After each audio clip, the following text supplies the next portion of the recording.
ধন্যবাদ মাননীয় স্পিকার। আপনি এখন যে মুহূর্তে আমাকে অনুমতি দিয়েছেন কথা বলার জন্য, ঠিক সেই মুহূর্তে আমার দেবিদ্বারে তিনজন তরতাজা মানুষ কিছুক্ষণ আগে মৃত্যুবরণ করেছে এবং তাদের এখন জানাজার প্রস্তুতি নিচ্ছে এবং এটি দেবিদ্বারের প্রতিনিয়ত ঘটনা।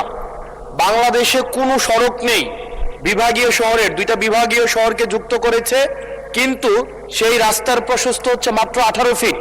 মাননীয় স্পিকার, আমি কুমিল্লা এবং সিলেট মহাসড়কের কথা বলছি মাননীয় স্পিকার। এবং সিলেট মহাসড়ক যেটা ময়নামতি, দেবিদ্বার, জাফরগঞ্জ, কংসনগর হয়ে ব্রাহ্মণপাড়া, কুটিচমুহনী গিয়েছে, এই রাস্তাটা একটা মহাসড়ক, যে রাস্তা দিয়ে 10 লক্ষ মানুষের যাতায়াত এবং যেটা দুইটা উপজেলাকে ব্রাহ্মণপাড়া, বুড়িচং এবং দেবিদ্বারকে সংযুক্ত করেছে। যেখান থেকে চিটাগং থেকে যদি আপনি সিলেটে যেতে হয় অথবা সিলেট থেকে যদি চিটাগংয়ে আসতে হয়, একমাত্র রাস্তা যেটা মাত্র মাননীয় স্পিকার 18 ফিট। এই 18 ফিট রাস্তা দিয়ে প্রত্যেক দিন এটা মৃত্যুর মিছিলে সেটা পরিণত হয়েছে। দেবিদ্বার বুড়িচং অংশটা প্রত্যেক দিন মৃত্যুর মিছিল। কেবল এই মাসটাই 23 জন মানুষ মৃত্যুবরণ করেছে এই সড়কে দুর্ঘটনায়। মাননীয় স্পিকার, আমরা যখন মন্ত্রীদের মহোদয় বা প্রশাসনের সাথে কথা বলি, এটা হচ্ছে এক ধরনের প্রশাসনিক জটিলতায় আজকে দীর্ঘ 10-12 বছর এখানে কোনো ধরনের কাজ হচ্ছে না। আমি আপনার দৃষ্টি আকর্ষণ করছি, আপনার মধ্য দিয়ে মন্ত্রী মহোদয় নিশ্চিত করবেন কি কবের মধ্যে এই মৃত্যুর মিছিল থামবে এবং এই মহাসড়ককে, এটা লাইন অফ ক্রেডিটের আন্ডারে 6 লেনে হওয়ার কথা থাকলেও এটা মাত্র 18 ফিট হয়ে আছে। মাননীয় স্পিকার, এটা আমি এলাকায় মুখ দেখাইতে পারি না। এলাকার আমাকে এখন বেঁধে রাখবে। মাননীয় স্পিকার, আপনার মাধ্যমে মন্ত্রী মহোদয়কে যদি আপনি একটা রুলিং দিতেন এই বিষয়ে যেন উনি যথাযথভাবে ব্যবস্থা নেয়।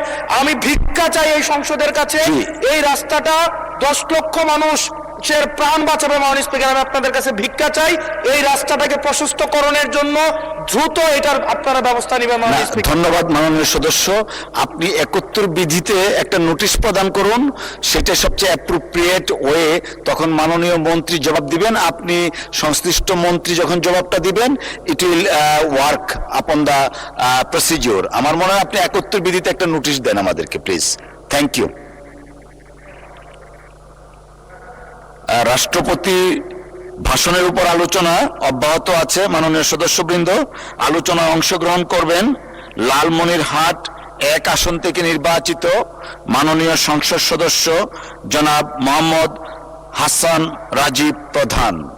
জনাব মোহাম্মদ হাসান রাজীব প্রধান, আপনার সময় 7 মিনিট। ধন্যবাদ। বিসমিল্লাহির রহমানির রহিম। মাননীয় স্পিকার, আপনাকে অনেক ধন্যবাদ এই মহান সংসদে কথা বলার সুযোগ দেওয়ার জন্য। মাননীয় স্পিকার, আমি আজকে এই মুহূর্তে স্মরণ করছি স্বাধীনতার ঘোষক শহীদ রাষ্ট্রপতি জিয়া রহমানকে। আমি তার রুহের মাগফিরাত কামনা করি। আমি স্মরণ করছি বাংলাদেশের আপসহীন নেত্রী, যার অনেক ত্যাগ এবং তিতিক্ষার ফলে এদেশের গণতন্ত্রে এগিয়ে গিয়েছে, সেই নেত্রী বেগম খালেদা জিয়া। ওনার রুহের মাগফিরাত কামনা করি। আমি সংসদ নেতা ও বর্তমান প্রধানমন্ত্রী, যিনি আমাদেরকে একটা আধুনিক বাংলাদেশের স্বপ্ন দেখিয়েছেন, যিনি দীর্ঘদিন পরে দেশে ফিরে বক্তব্য বলেছেন, আই হ্যাভ এ প্ল্যান।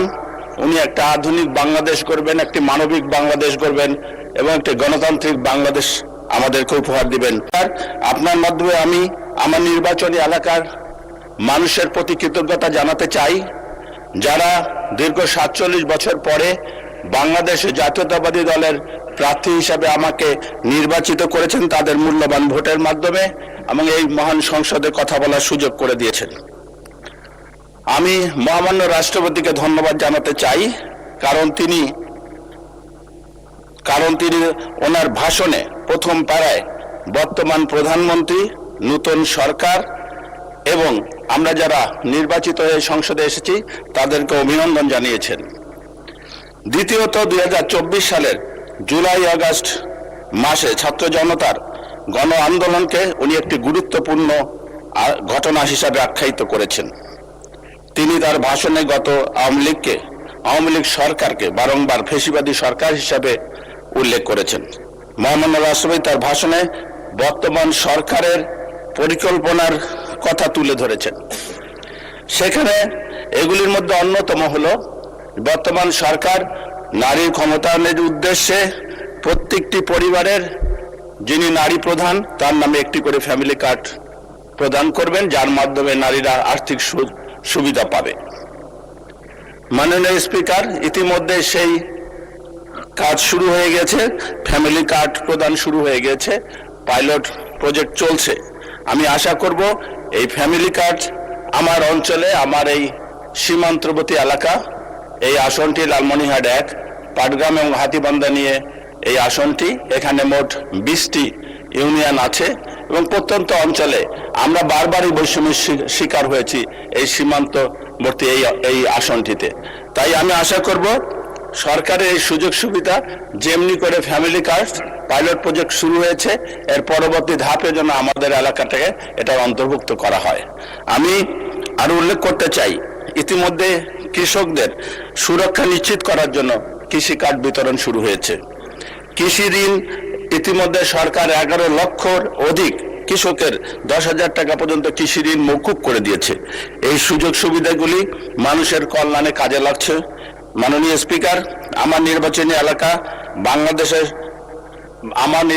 এলাকায় বাংলাদেশের সর্ববৃহৎ সেচ প্রকল্প তিস্তা ব্যারেজ অবস্থিত। আমার নির্বাচনী এলাকায় বুড়িমারিতে একটি স্থল বন্দর আছে। এছাড়াও মহান স্বাধীনতা যুদ্ধের সময় 6 নম্বর সেক্টরের হেডকোয়ার্টার এখানে অবস্থিত।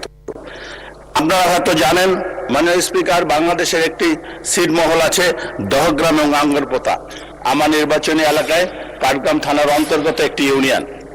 কিন্তু দুঃখের বিষয় হলো মাননীয় স্পিকার, সেই লালমনিরহাট শহর থেকে বুড়িমারি স্থল বন্দর পর্যন্ত এই 100 কিলোমিটার রাস্তাটি প্রতিনিয়ত এখানে দুর্ঘটনা ঘটছে। কারণ রাস্তাটি এই 100 কিলোমিটারের মধ্যে মোট 18 বার এই ট্রেন লাইন অতিক্রম করে যেতে হয় এবং আঁকা বাঁকা রাস্তা হওয়ার কারণে প্রতিনিয়ত যে ট্রাকগুলো আমদানি রপ্তানির কাজে আছে সেই ট্রাকগুলো প্রতিনিয়ত অ্যাক্সিডেন্ট করছে এবং আমাদের এলাকার মানুষ দুর্ঘটনা কবলিত হয়ে নিহত হচ্ছেন। আমি সংশ্লিষ্ট মন্ত্রীর দৃষ্টি আকর্ষণ করি, উনি যেন এই রাস্তাটাকে অন্তত 4 লেনে উন্নীত করে এই এলাকার মানুষের দিকে একটু তাকায়। এছাড়াও মাননীয় স্পিকার, আমাদের হাতীবান্ধা উপজেলা, এখানে মোট 12টি ইউনিয়ন আছে এবং এখানে মোট ভোটার হলো প্রায় 2.5 লক্ষ। এই এলাকার মানুষের নাগরিক সুবিধা বৃদ্ধি এবং প্রশাসনিক গতিশীলতা বৃদ্ধির জন্য আমি হাতীবান্ধা একটা পৌরসভা দাবি করছি, যা খুবই জরুরি।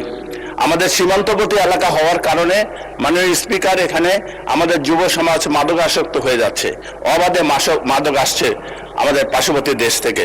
এই কারণে এই যুব সমাজকে ধরে রাখতে গেলে এখানে তাদেরকে মাঠমুখী করতে হবে বলে আমি মনে করি। এই 2 উপজেলায় কোনো স্টেডিয়াম নাই মাননীয় স্পিকার, অতএব সংশ্লিষ্ট মন্ত্রীর দৃষ্টি আকর্ষণ করি, উনি যেন এখানে 2 উপজেলায় 2টি স্টেডিয়ামের ব্যবস্থা করে, যাতে করে আমাদের যুব সমাজ এখানে খেলাধুলা করতে পারে এবং মাদক থেকে দূরে থাকতে পারে। কর্মসংস্থান বৃদ্ধির জন্য আমাদের এই এলাকায় তেমন কোনো মিল কারখানা ইত্যাদি শিল্প প্রতিষ্ঠান নাই। মাননীয় স্পিকার, আমরা আশা করি যে মাননীয় প্রধানমন্ত্রী যে উদ্যোগ নিয়েছে যে কৃষিভিত্তিক শিল্প কারখানা গড়ে তোলার জন্য, আমার এলাকায় অত্যন্ত অর্থকরী ফসল যে ভুট্টা চাষ হয়, বাংলাদেশের উল্লেখযোগ্য পরিমাণ ভুট্টা এই আমার অঞ্চলে চাষ হয়। এই ভুট্টা ভিত্তিক আমরা শিল্প কারখানা গড়ে তুলতে পারি এবং আমার এলাকায় প্রচুর পাথর ইম্পোর্ট হয় এবং নদী থেকে পাথর উত্তোলন হয়। মাননীয় স্পিকার, পাথর ভিত্তিক কোনো শিল্প কারখানা স্থাপন করা যেতে পারে এবং এই কারণে শুধু একটি অসুবিধা, সেটা হলো যাতায়াত সমস্যার কারণে এখানে প্রচুর শ্রমিক পাওয়া যায় কম দামে এবং কাঁচা মাল আছে, কিন্তু যাতায়াত ব্যবস্থা খারাপ হওয়ার কারণে আমাদের এই এলাকায় শিল্প প্রতিষ্ঠান গড়ে ওঠেনি। তো আমি আশা করব যে কৃষিভিত্তিক শিল্প কারখানা গড়ার জন্য যদি সরকার এখানে একটা অর্থনৈতিক অঞ্চল করে আমার এই জেলায়, তাহলে মানুষ